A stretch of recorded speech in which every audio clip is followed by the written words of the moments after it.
Good evening, everybody, and welcome to another episode of 90 Seconds with Nick. Where 90 seconds or less, I tell you about my life and my journey as I'm trying to become a better father, husband, business leader, and man.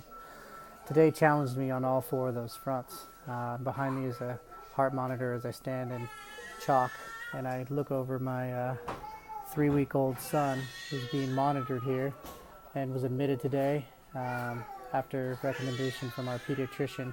He has what's called RVS, or RSV, I should say. And I got a call from my wife crying and said they're going to admit him to the hospital. And I had a ton of pressure on me from business and just things that are happening right now. And at that moment, that immediate moment, everything melted away. Nothing was important.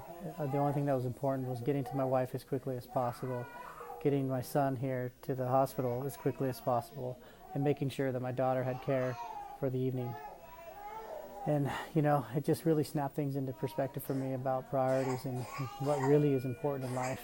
My why is my family.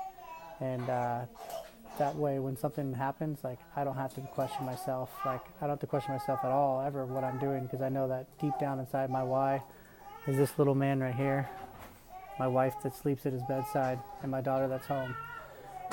And without them, to me, nothing else matters.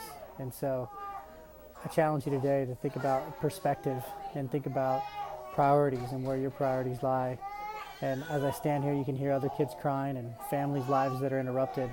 And at the end of the day, whatever else is happening outside this four walls, doesn't really matter.